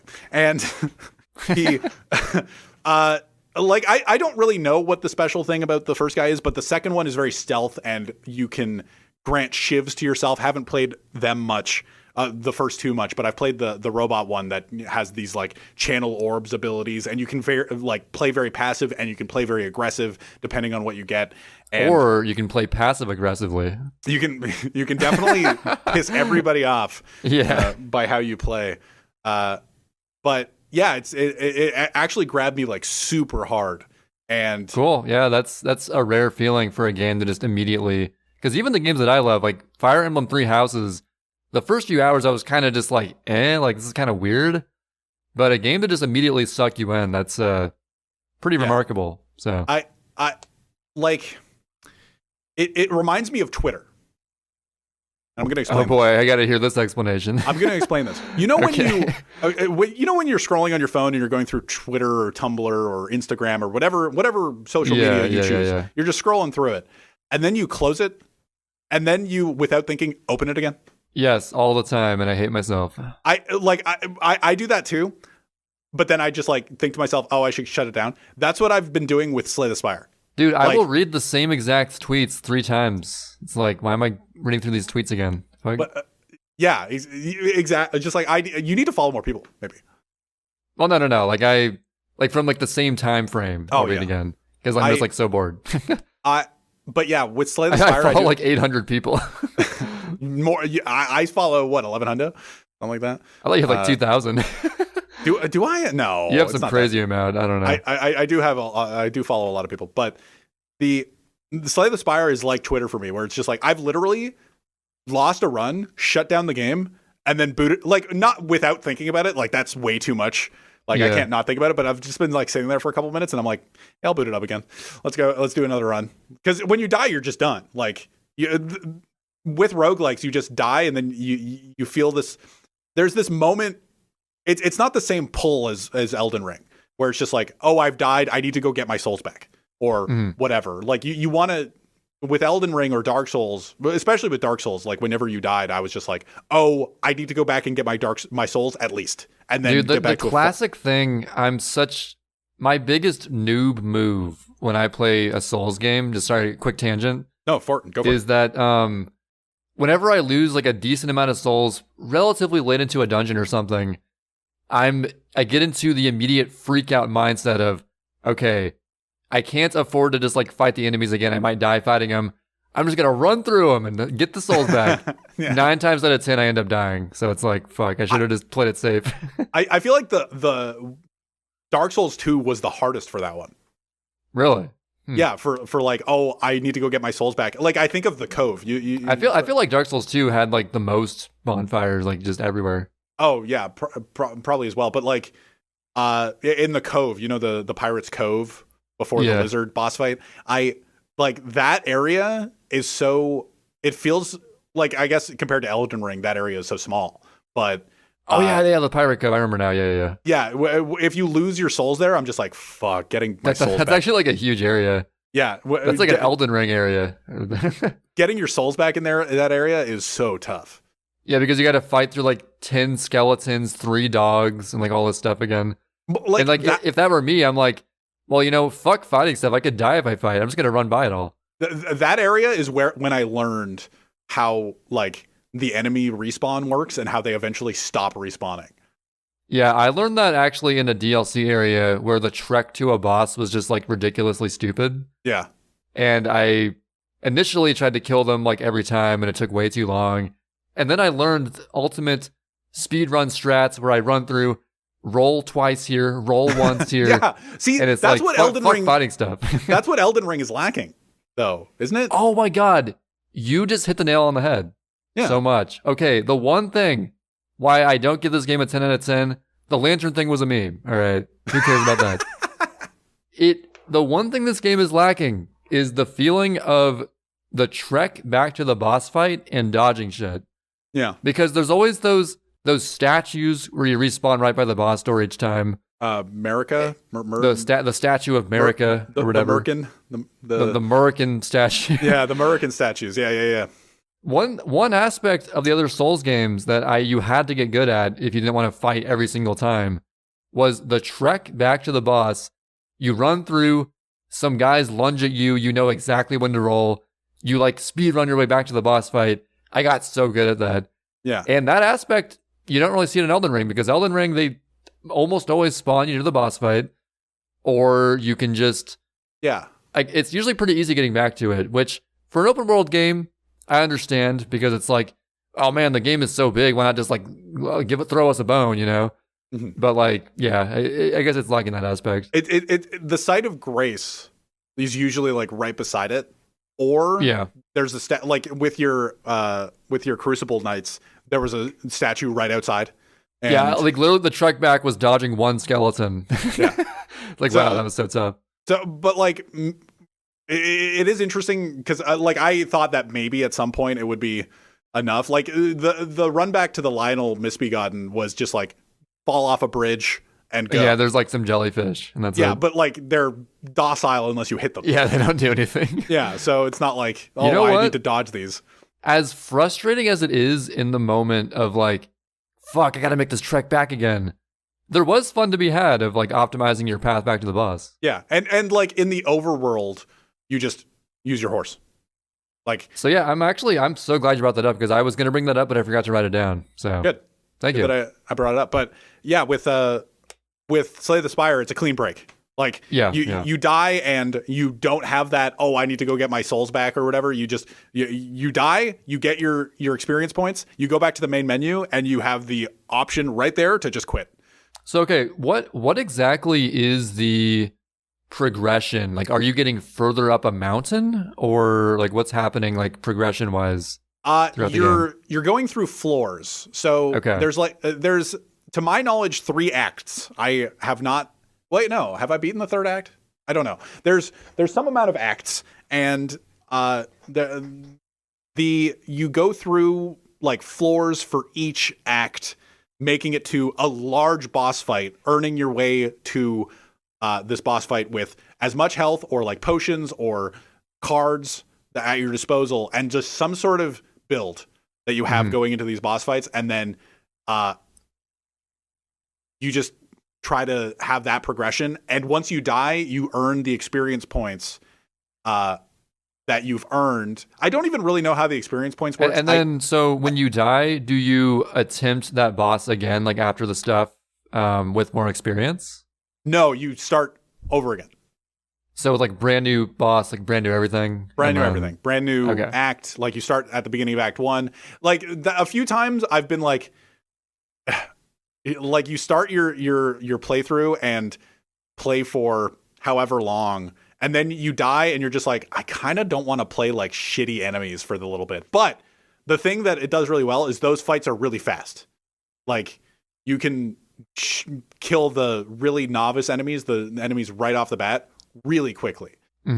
If you're good enough at the game and like earn and choose the right cards, you're just like you go fast and fast. You can take as long as possible, or you can shoot, kill them, or you can take as long as possible, or take as quickly as possible, I guess. But it does kind of remind me of I remember I watched another Joseph Anderson. We're talking about we're not talking about Dark Souls. We're talking about Hearthstone. I've been on I've been on a Joseph Anderson. I was on a Joseph Anderson like purge. What do you call it? Binge. Just binge. I think purge is the opposite. I've been purging all of my Joseph Anderson stuff, but you've been purging anything that's not Joseph Anderson. Exactly. And I watched his Hearthstone video when Hearthstone came out, and just like how well the mechanics worked and how like seamless it was, where you could play everything at the same time. Like I've noticed it before, but he put it into better words than I can even now.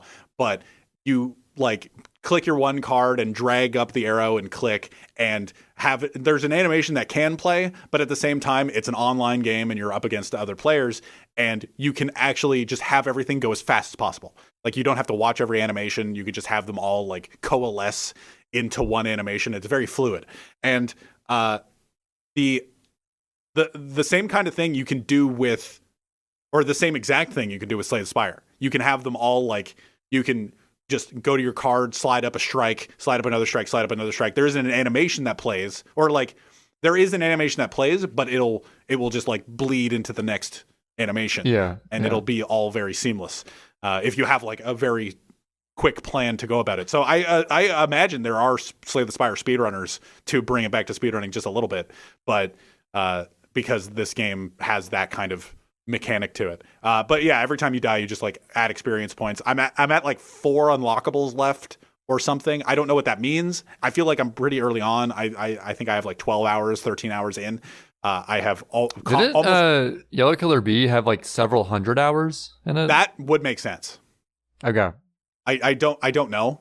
So I think the game could just go on for a long ass time if you like keep on going. Yeah, if you get good, I can imagine for sure. But yeah. So is there anything else you would like to cover? I have one more thing. I just want to say that to my dismay, but it was a good call, I believe, as far as like PR and sales and stuff. The Advance Wars reboot, 1 and 2, got delayed because of actual war, which makes a lot of sense. Yeah, so, that makes sense. We're not going to harp on the war stuff. It's a very serious issue I don't really know much about, but my heart's out to the people involved. So yes. In Ukraine, not Russia. Very, very good. But the last thing that I want to talk about, so a week and a half ago, was it a week and a half ago? So I didn't know it was going to be. Go ahead. I've been I want to know what your guess is. Well, it was a week and a half ago. Yeah, I don't know what you're talking about. But yeah. A week and a half ago. So I've been on like a sunshine break. The past couple of days I've been doing 96, and I think I'm just going to like buckle down with 96. I was asked by Chillin' Dude to do a little bit of a coaching session. Oh, the coaching stuff, right? Yeah. And we like initially planned it, and it was going to be one evening where I was sitting there practicing Serena 6, waiting for a DM or whatever, and then he was just like, "Bro, I'm sick," and I'm like, "Classic Chillin' Dude." Like, yeah, not like in the he's sick, but like he's actually sick. Yeah, you know. Yeah, with a sickness. He was ill, and I was just like, yeah, it's totally fine. And he was very apologetic, and I was just like, yeah, whatever, we'll do it another night. That's fine. I'll just, I don't know, eat and go to bed or something. I don't know what I did with the rest of my evening, but we probably went to bed at some point. Yeah, I probably went to bed at some point, and hopefully, and maybe I'm still awake. But we did end up rescheduling it and doing a practice session where I just kind of chilled on his stream and talked him through like mechanics of Super Mario Sunshine and like waking up Flood. Like that was the first thing we taled about. We talked about waking up Flood. And that's a really weird. I didn't even like fully understand that till I was a few years into the game. Yeah, same. And like we talked about waking up Flood. We talked about spin jumps. You know about spin jumps. I know a thing or two. Yes. And we talked about like very general things, but then we talked about like hardcore strats and stuff. What's funny is Chillin' Dude and I had the exact same we had the same like thought process on the coaching session, where it's just like, oh man, I should totally ask.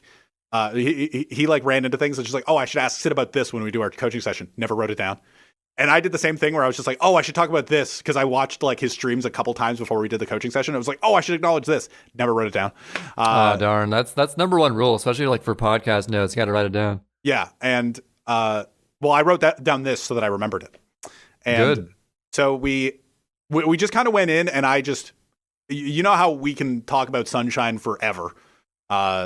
Just throw Trey and I onto commentary. Dude, this podcast could just be a Sunshine podcast if we wanted it to be. Exactly. We can talk about Sunshine, like the community ins and outs, the runs, the strats. Like, we just have all of this.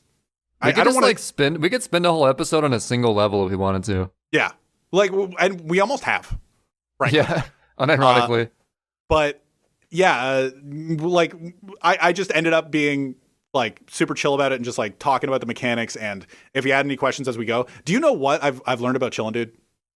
He's a very chill dude. He's the only natural Mecha Bowser player. The only one. I'm sure there's some others who are pretty good at it, right?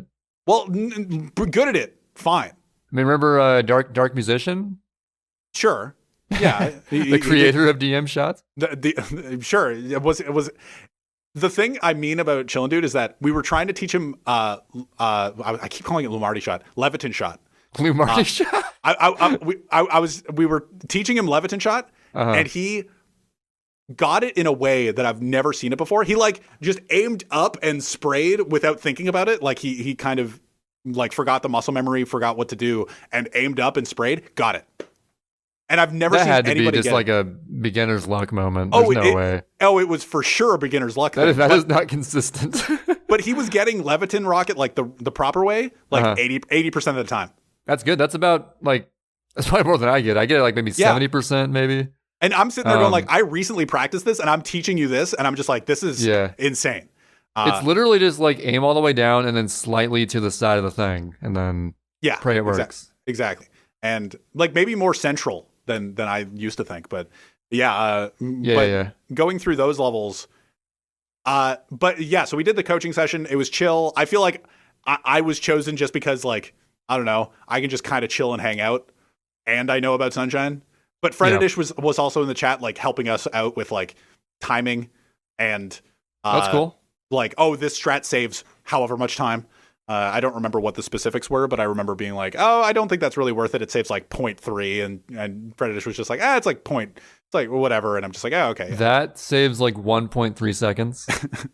There you go, decided Williams. Psycho showed up just to say that, then he left. But after we did the coaching session, like maybe a few days after, he DM'd me very enthusiastically one morning being like, hey, I PB'd last night. And dude, your coaching actually worked because Chillin broke the PB curse because of you. Yeah, he was just like, first PB in 2 years. Thanks. It was all you. And I'm just sitting there going like, sure, man. I was just kind of hanging out. Like literally. Dude, how flattered or honored do you feel? I felt like, okay, I feel, I you know what? You feel like you made an impact. Yeah, I feel like if we were to rank this as like a hard game on the hard game scale, it would be like a Zealot. Okay, that's pretty solid. Yeah, that's like a solid. Like I was flattered that the next day I just like got a DM and I'm like, oh, okay, it's cool. Good that it worked out. And he's just like, yeah, we'll do it again. So apparently, I'm gonna help Chillin' Dude out again. He's gonna make notes as to which levels to actually ask about instead of, because apparently, like right after the coaching session, he was just like, bro, I just thought of like 4 levels I should have asked you about. And I'm just like, well, like. Sure. Coaching session part 2, Electric Boogaloo. And he said he might want to like look into 96 Shine. So that's fun. You get to teach someone hundos. Dude, teaching somebody hundos is my dream. Like I know you might be able to do it at some point. I know in the moment KO was on the KO Ginger episode, KO memed about like Ginger learning True All Hundo. And in the moment I didn't really bite on it. But since then I've been like asking Gingers like, when's True All Hundos? Like, hey. Okay, I don't think a Smash player is going to learn True All Hundos. Dude, True All Hundos. That's a bit of a commitment. It is so fucking difficult. But playing 96 Shines lately has been really. And speaking of true all hundos, we don't even know if it truly is the truest of all hundos, right? Because there's some debate of like, should we do the Bianco 3 secret in other levels as well? I don't know. Should we add 9 secrets, including 4 different times you have to do EYG, or not even EYG, 2YG, and then 5YG? Is it truly the truest of all the hundos you can truly do? We don't really know. So the thing is with that is that entering the secret in other levels, we thought just kind of kept it, or like you entered from Bianco 7, you entered Bianco 3, and it was just like, oh, you're in Bianco 3 now. Right, like so then you only have to do it once. So you only have to do it once. But the game kind of acknowledges you as still in the same episode. So no. And War Spy King actually brought this to my attention because we thought that we had figured it out. It was like, oh, this doesn't happen, whatever. So I don't know why. Maybe I did it wrong. Based on the practice codes. Oh yeah, based on the because practice codes. When you go into like when you do EYG, and the secret doesn't even show you that, does it? No, it says 3. In the secret, it says 6. Yeah. I thought entering a secret it is faded out and there was no number or anything. Well, on the pause menu, there's this on the pause. Oh, menu. the pause menu. Yeah, right? Okay, we're talking about the pause menu. So if you entered the Bianco 3 secrets in episode 7. In the secret, the pause menu would say 3 instead of 7. Exactly. Okay, so you would, based on that, you would think, it's 3. So it's just the same thing. Yeah, but on game disc, it's not the same. And what? A fucking 3D All Stars runner figured it out.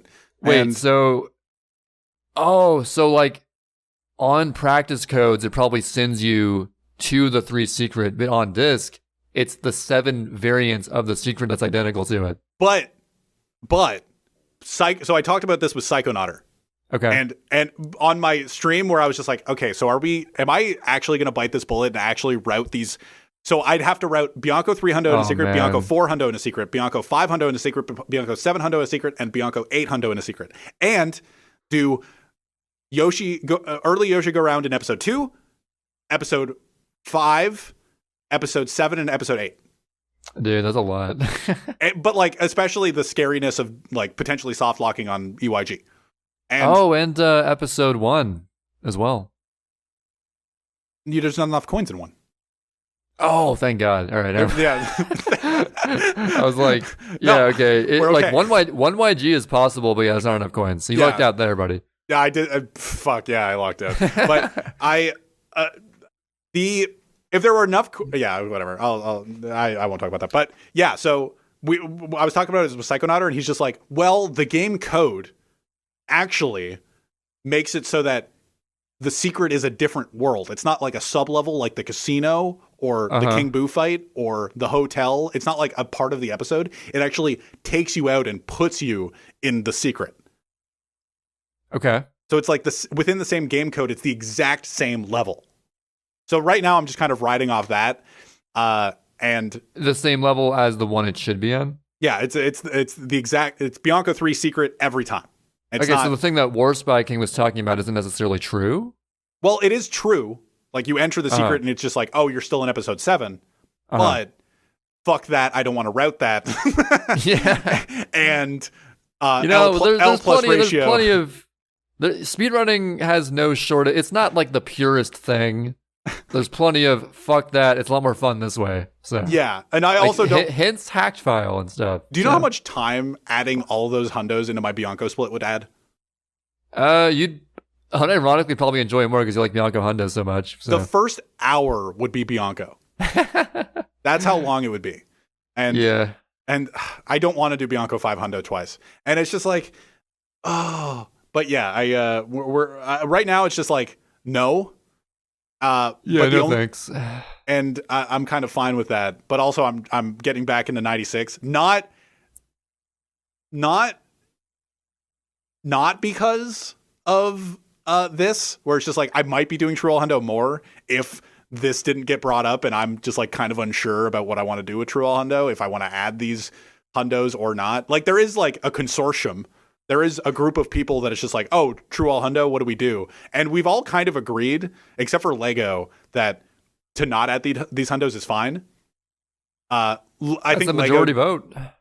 I think Lego kind of disagreed as like, we were all just kind of like, oh, I wrote it out. I'm just like, okay, so according to the game code, blah, blah, blah, Psychonauter says it's dumb, and I agree with Psychonauter because I like Psychonauter. Let's go Psychonauter. And then Yato was just like, yeah, I agree with Sid, who agrees with Psychonauter. And then Modest Tomato was like, I agree with Yato, who agrees with Sid. And then it was just kind of this, it was just this ball rolling. And then Lego was just like, I trust no one. And I was just like, okay. Damn. Good meme. And to leak our DMs just a little bit. And so at this point, we're fine with it, but I don't really know what I want to do. But Lego's not fine with it. But I'm fine with just kind of leaving True All Hundo for now. And doing 96. Hey, you know what? You're the record holder. You get to make the rules. I don't think that's how that works. That's how it works. That's how it works. Yep. All right. That's how it works, everybody. But yeah, doing 96. I golded Rico 100s by 4 seconds. Nice. That's crazy. I got it. Wait, like the legit Rico 100? Yeah, Rico 3 100s in a 96 shine run. Damn. I got a 157 equivalent in a run. That's 2 seconds better than my IL time equivalent in a run. That's insane. It's not too shabby. But yeah, I've been getting back into Sunshine, and the Chillin' Dude coaching sessions. It'll be on Chillin' Dude's Twitch channel. If anybody's interested in those, but I don't know when the next one will be. We've been like, he DM'd me being like, we should do it again. I don't know if it'll happen soon or not, but I don't know. It's kind of interesting. Like, I don't acknowledge myself as really a coach. Well, hey, the thing is, there's not really any pressure because you're not charging him for it. Well, also that, but at the same time, there was a thing going around where like, charging for Majora's Mask lessons or charging for 64 lessons, which I could see because you're giving up your time to do a thing to like to teach someone something. True. But yeah, just doing it for free as like a chill, almost like a hangout vibe. Exactly. It's cool. So somebody asked me during my stream yesterday, it's just like, would you are you considering giving out coaching and stuff? And I'm just kind of like, I don't know. The Chillin' Dude thing just kind of came out of me being asked, and I was like, sure. It's sort of like a friendly thing versus if it was random people, it's like, yeah, you got to pay me $20 an hour. So fuck you, dude. Dude, if I coach people in Sunshine, I would charge them like $25 an hour, and just be like, spend like 2 hours on Honeyskip, be like, yeah, you want to like line up a little pixel here, and you. Go as slow as possible. Like in my head, our coaching sessions are just like so unsatisfying. Where it's just like where it's like Ginger trying to learn GBS, and we're just like, get a feel for it, like if we just say if we get it. I'm gonna charge people $25 an hour to just like get a feel for it. like what else do you say? Like you can talk about the depth of mechanic and stuff, but at the same time you're just like, then you gotta practice. Like, I don't know what else to say other than that. Like, it's like, okay, man, I'm paying you $25 an hour to learn EYG. Yeah, you just bring the stews over there. You'll feel it out. Just like spray around like that time. Yeah, you're good. Yeah, This is where the durian is kind of like, I kind of just spray like this, and then like here's it like comes a out. Shitty map that's like vaguely where they are, and then like they'll figure it out. But like, I believe in you. But if you want to learn hundos, I got your back. Like, that'll be $100. Yeah, I don't know. But anyway, I think that wraps it up. Yeah, we're good. Good chat, good chill. Hope everybody enjoyed. We still exist. Apologies. Recently, episodes have been going up a little bit late on Spotify, Google Podcasts because Rats changed the website a bit. I have to like manually regenerate the feed each time I do it. It's like a whole new process now. Yeah. But going forward, if I remember to do the extra hoops and steps, it should go up on time. So yeah, Spotify, Google Podcast, and of course YouTube on Sid and Trey. Oh, also, this will be the first podcast with timestamps made by me. What? Oh, yeah. If you've listened until this point, you may have noticed that by now on YouTube. Yeah. So, like, we listen to the comments. Yes. I responded to a comment asking about it saying, sorry, fam, I'm too lazy. And then Sid was like, maybe I could do it. And I'm like, you know what? Step right up. Be my guest. So I'll have to get to that, but that'll be done. So enjoy that. And we'll be back next week with a guest episode we've already lined up. Indeed. Should be fun. Peace out, fam. Peace. Fam.